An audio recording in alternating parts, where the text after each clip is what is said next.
प्यारे बच्चों, हिंदी ट्रैक में आप सभी का स्वागत है। आप सभी वनडे एग्जाम की तैयारी कर रहे हैं। आपका बीएड एंट्रेंस एग्जाम भी बहुत सन्निकट है। आने वाले समय में संभवतः 1 जनवरी ही रखा गया है समय, अब 1 जून। तो समय बहुत कम बचा हुआ है। जो भी आपके पास समय है, लगे रहिए। हम आपके हिंदी टॉपिक के विषय में जो भी क्वेश्चन आएंगे, 25-30 क्वेश्चन, उस पर हम पर डे चर्चा कर रहे हैं आपके बीच। और कठिन शब्दों की पहचान करके हम छांट छांट के क्वेश्चन आपके लिए लाए हुए हैं। चलिए, आइए। तो आपका जो है पहला क्वेश्चन है, क्वेश्चन नंबर 1। निम्नलिखित शब्दों में से निम्नलिखित शब्दों में से स्त्रीलिंग शब्द छांटिए। स्त्रीलिंग शब्द छांटिए। ये आपका क्वेश्चन वेरी इंपॉर्टेंट क्वेश्चन है। इसमें आपके 4 ऑप्शन दिए गए हैं। पहला ऑप्शन आपका है उपहार।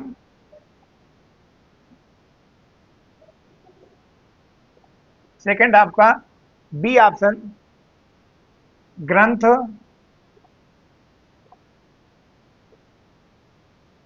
सी ऑप्शन रचना।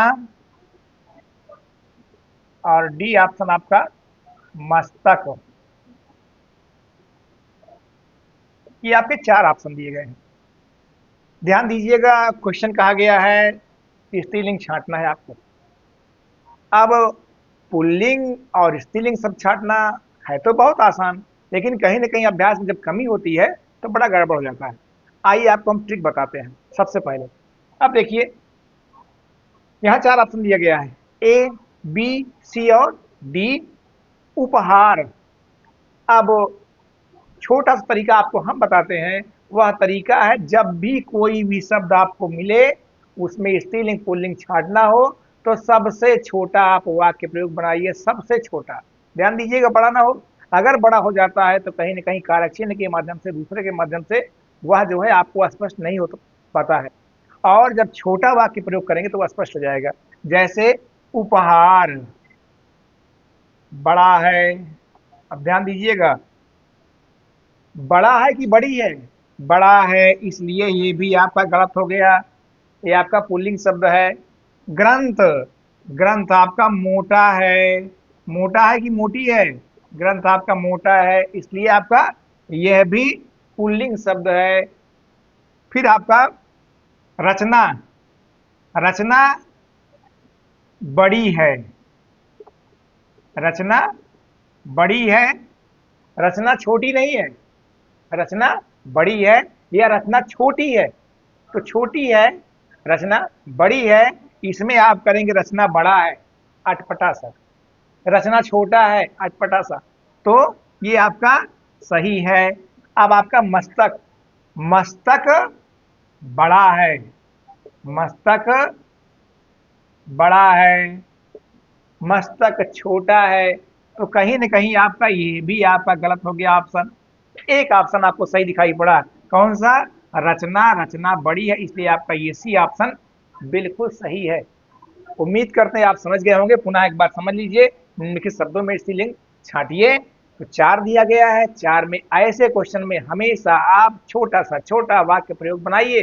और छोटा वाक्य प्रयोग बनाएंगे तो बिल्कुल आपका क्लियर हो जाएगा।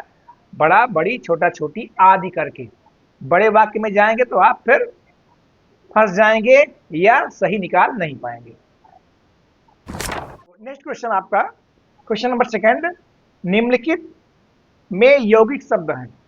आपको 4 ऑप्शन दिया गया है, मुरलीधर, पंकज, पुस्तक और परमौषधि। इसमें से छांटना क्या है? आपको यौगिक शब्द छांटना है। ध्यान दीजिएगा, शब्द आप पढ़े होंगे। शब्द 3 प्रकार के हैं। एक आपका शब्द है रूढ़ शब्द। कैसा शब्द? रूढ़ शब्द।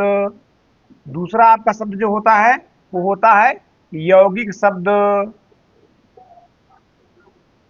और तीसरा जो आपका होता है ये होता है योग रूढ़ शब्द। योग रूढ़ शब्द ये तीन आपके होते हैं। तो पूछा क्या गया है, यौगिक पूछा गया है। तीनों को आप समझ लीजिए तो बेहतर आपका बन जाएगा। रूट शब्द सबसे छोटा होता है। यौगिक जो है वो दो मिल करके बनते हैं। और तीसरा जो योग रूट होता है, बनते तो दो से हैं लेकिन इसका अर्थ तीसरा निकलता है। उदाहरण के तौर पर यहाँ आपको बहुब्रीहि समास के अंतर्गत जाना होगा तो आप समझ पाएंगे। तो यहाँ क्वेश्चन किया गया है यौगिक आपको कौन से शब्द हैं जिसमें दो है। मुरलीधर माने कृष्ण जी, ये आपका नहीं होगा। पंकज, ये आपका कमल है, ये भी नहीं होगा। पुस्तक सामान्य है, ये भी नहीं होगा। यहाँ आपके परमौषधि में दो शब्द हैं। कितने शब्द हैं, दो शब्द हैं। कौन कौन से हैं, एक आपका शब्द है परम और दूसरा आपका शब्द है औषधि। यहां जो है योग हो जाएगा, योग होके बन जाएगा आपका परम औषधि। कभी कभी ये जो है औषधि के रूप में भी होता है, जबकि शुद्ध आपका होता है औषधि, परम औषधि। दूसरा उदाहरण ऐसा बन सकता है आपका विद्यालय भी बन सकता है। विद्या और आलय मान लीजिए कभी आ जाए तो इसको भी आप जाने रहिए। इस प्रकार से आपका बन क्या जाएगा, उत्तर में आपका सही होगा परमौषधि। बिल्कुल right correct answer. Question number third, इसमें देखिए निम्न में से रा व्यंजन किसमें नहीं है। पूछा क्या गया है, रा व्यंजन जिसमें ना हो। आइए इसका खुलासा कर देते हैं एक एक का हम। मात्र बनता किससे है, माँ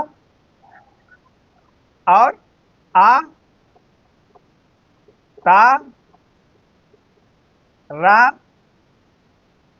आ। यहाँ रा है, या का विच्छेद है। यहाँ मूर्धा माँ, उ, रा, धा और आ। ये आपका है मूर्धा, यहाँ भी रा है, यहाँ भी रा है, यहाँ भी रा है। क्रम का, रा, आ, मा और आ। यहाँ भी आपका रा है। अब चलते हैं मातृभूमि। मा, आ, ता। अब देखिए यहाँ, यहाँ आपका री मिलेगा। यहाँ पर क्या बनेगा, री बनेगा। ये आपका भा, उ, मा और छोटी ई।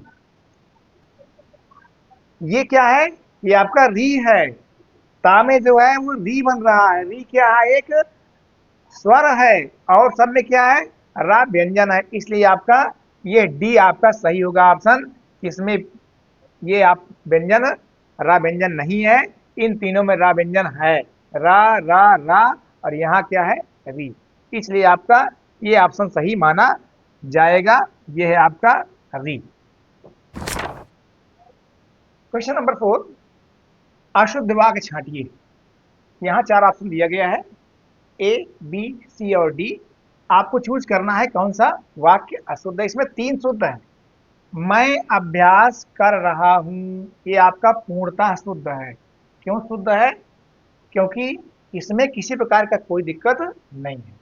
राधिका गाना गाती है, ये भी आपका बिल्कुल सही है। गाना गा रही है, खाना खा रही है, जैसे भी है। पुस्तक उपयोगी है, ये भी आपका सही है। अब आपका बी ऑप्शन देखिए, एक यहाँ कमी है।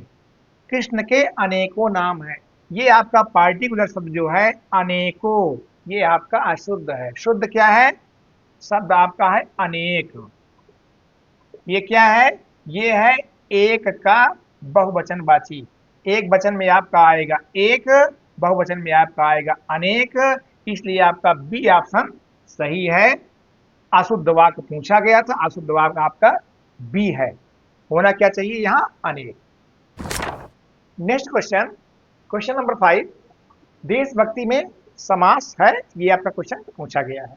यहाँ आपके चार ऑप्शन दिए गए हैं, द्विगु समास, द्वंद्व समास, तत्पुरुष समास और अव्ययी भाव समास। यहाँ पे चार ऑप्शन, तो चूज करना है कौन सा सही है। देशभक्ति आपका ये द्विगु समास नहीं होगा। क्यों नहीं होगा, इसमें हमेशा आपका जो है वह संख्यावाची होता है। पहला संख्या होगा, शब्द क्या होगा, संख्यावाची होगा। जैसे आपका चौराहा, तिराहा। द्वंद्व समास, इसमें दोनों पद समान होते हैं, ये भी आपका सही नहीं है। अव्ययी भाव समास, जहां पहला पद क्या होता है, अव्यय होता है। अब आपका एक ऑप्शन बचता है तत्पुरुष समास। ये समास है क्या, तत्पुरुष समास में हमेशा विशेषण विशेष्य का संबंध होता है। तो भक्ति, कैसी भक्ति, देश के लिए भक्ति, तो एक विशेषण है, दूसरा क्या है, विशेष है, इसलिए आपका सी ऑप्शन तत्पुरुष समास होगा। Next question, question number 6, Suresh गीत गा रहा था, इसमें सही काल है। तो काल पूछा गया है, तो आपको ये मालूम हो गया है, था है अर्थात भूतकाल है, जाहिर सी बात है। अब भूतकाल के अंतर्गत ये आपके चार ऑप्शन दे दिए गए हैं। ए सामान्य भूत, बी आसन्न भूत, सी आपका पूर्ण भूत, और डी आपका अपूर्ण भूत। तो ध्यान दीजिए, सामान्य भूत वह होता है जैसे वह गया, ये आपका सामान्य भूत होगा, इसलिए आपका ये ऑप्शन सामान्य भूत वो गलत है, क्योंकि इसमें एक क्रम लगा हुआ है। आसन्न भूत, आसन्न उसको कहते हैं जो बिल्कुल अभी अभी हुआ, ये ऑप्शन बिल्कुल आपका गलत है। तीसरा पूर्ण भूत, पूर्ण भूत उसे कहते हैं जो हो जाए, कार्य जब पूर्ण होता है तो वो भी आपका पूर्ण भूत कहलाता है, यहाँ कार्य पूर्ण नहीं है, इसलिए आपका ये ऑप्शन गलत है। और चौथा आपका जो ऑप्शन दिया हुआ है अपूर्ण भूत, सुरेश गीत गा रहा था, जिसने देखा है वो गा रहा था, क्रम चल रहा था, इसलिए आपका ये ऑप्शन चौथा बिल्कुल सही है, अपूर्ण भूत। बच्चे ध्यान दीजिएगा, ये आपका क्वेश्चन नंबर 7 है, अभी हम 7 तक ही पहुंचे हैं। आने वाले समय में जब भी आपको एंट्रेंस एग्जाम देंगे तो वहां आपको 25 क्वेश्चन मिलेंगे। हिंदी आपके क्वेश्चन इसलिए मिलते हैं अधिक क्योंकि आपका यूपी जो है वह हिंदी भाषी क्षेत्र है, और हिंदी भाषी क्षेत्र में बहुत सारे क्वेश्चन पूरे के पूरे एक पार्टिकुलर वे में होते हैं। जैसे आपको दे दिया गया सामान्य हिंदी, तो वहां से आपको 25 क्वेश्चन देंगे, तो हम आपके लिए छांट छांट लाए हुए हैं, एक एक टाइप के एक एक क्वेश्चन यहाँ रखे हुए हैं। तो उम्मीद करते हैं आप समझ भी रहे होंगे। नेक्स्ट क्वेश्चन आपका है क्वेश्चन नंबर 7, काला अक्षर भैंस बराबर क्या है, अर्थात इसको किस रूप में हम जानते हैं। आपके 4 ऑप्शन दिए गए हैं, कहानी है, मुहावरा है, लोकोक्ति है, या अन्य। तो आपका क्वेश्चन क्या है, काला अक्षर भैंस बराबर, ये आपका कहानी बिल्कुल नहीं है, किसी कहानी का नाम आज तक नहीं सुना गया है काला अक्षर भैंस बराबर। मुहावरा, मुहावरा भी नहीं है। मुहावरा क्यों नहीं है, इसको आप हमसे एक ट्रिक समझ लीजिए। मुहावरा में अपवाद को छोड़ करके हमेशा बड़ा ना होता है, जैसे आंख दिखाना, आंख का तारा होना आदि, हमेशा बड़ा ना मिलेगा आपको, इसलिए आपका मुहावरा नहीं है। अन्य, अन्य में भी नहीं आएगा। एक शब्द आपका है लोकोक्ति, ये लोकोक्ति है क्या, इसको भी आप जान लीजिए, लोक धन उक्ति, ये संसार में यहाँ वहां जो कहावत है, कहावत के नाम पर ही है काला अक्षर भैंस बराबर, इसलिए आपका ऑप्शन सी बिल्कुल सही है, जो लोकोक्ति के नाम से ही है। Next question, question number 8, Gitanjali में संधि विग्रह है। संधि टॉपिक भी बहुत आवश्यक है, इंपॉर्टेंट है। तो आपके यहाँ 4 क्वेश्चन ऑप्शन दिए गए हैं। ए ऑप्शन, बी, सी और डी। ए कह रहा है गीता और अंजलि, ये आपका सही नहीं है, साफ साफ गीता का संबोधन है, जो आपको ये गलत है। सेकंड ऑप्शन, गीता और अंजलि, यहाँ आ को बड़ा कर दिया गया है, अंजलि, ये भी आपका गलत है। तीसरा, गीत और जली, ये तो पूर्णतः गलत है। और आपका जो चौथा ऑप्शन दिया गया है गीत और अंजलि, आ ता का आ और आ अंजलि का आ और आ मिलकर के यहाँ बड़ा हुआ, ये संधि आपकी बन जाएगी दीर्घ संधि। और इसका सूत्र आपका है अकाह सवर्णे दीर्घ, अकाह सवर्णे दीर्घ, ये आपका सूत्र है। अक में आता है आ, ई, उ और री, और इसके सामने सेम वैसे ही होता है, छोटा या बड़ा, तो क्या होता है, वह दीर्घ हो जाता है, इसलिए आपका डी ऑप्शन बिल्कुल सही है। आपका क्वेश्चन नंबर 9 है, रात्रि का तत्सम पद पूछा गया है। क्या पूछा गया है, तत्सम, ध्यान दीजिएगा आप सभी, तत्सम और तद्भव दो होते हैं, यहाँ क्या पूछा गया, तत्सम पूछा गया है। तो पहला आपका ऑप्शन है ए ऑप्शन, संध्या के बाद, बी ऑप्शन अर्धरात्रि, सी दिया गया है सुबह का प्रहर और डी क्या दिया गया है रात्रि। अब चलिए चारों में छांटिए कौन सा सही होगा कौन सा गलत होगा। संध्या के बाद का समय जो रात है वो रात है ही है, लेकिन यहाँ पार्टिकुलर शब्द नहीं है, वह शब्द नहीं है जो आपका तत्सम शब्द बनेगा, इसलिए ये गलत है, बिल्कुल उपयुक्त नहीं है।